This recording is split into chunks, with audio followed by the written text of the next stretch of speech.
The first thing I notice is the contrast between the warm yellow light inside the diner and the cool darkness of the city beyond its windows. The light feels inviting, yet somehow distant.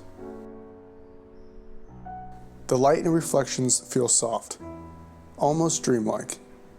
The diner itself feels solid and permanent, like a staged set that has been waiting here all night.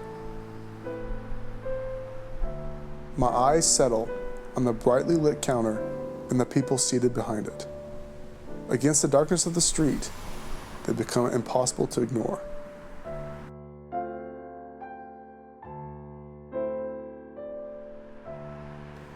This doesn't feel like a passing moment.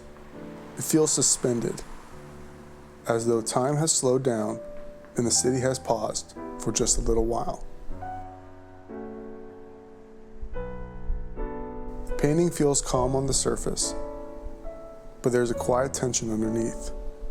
The light is warm, yet the atmosphere feels surprisingly cold. Edward Hopper painted Nighthawks in 1942, during a period when American cities were growing rapidly and modern life was changing the rhythm of everyday experience. Hopper often painted ordinary scenes, but he had a remarkable ability to make ordinary places feel thoughtful, quiet, and sometimes lonely. Over the decades, Nighthawks has become one of the most recognizable paintings in North American art. What matters most is not who these people are, but how the scene feels. Hopper gives us very little information and asks us to sit with the atmosphere instead.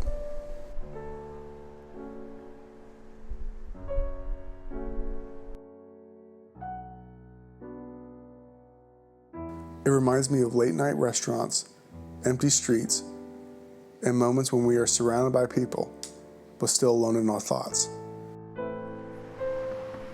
More than 80 years later, the feeling still feels familiar. We understand what it means to seek comfort, company, or a place to sit for a while after a long day. He never explains what brought them here or where they will go next. Instead, he leaves the window open and allows us to wonder. Perhaps this is why Nighthawks continues to endure, not because it answers the question, but it quietly asks one.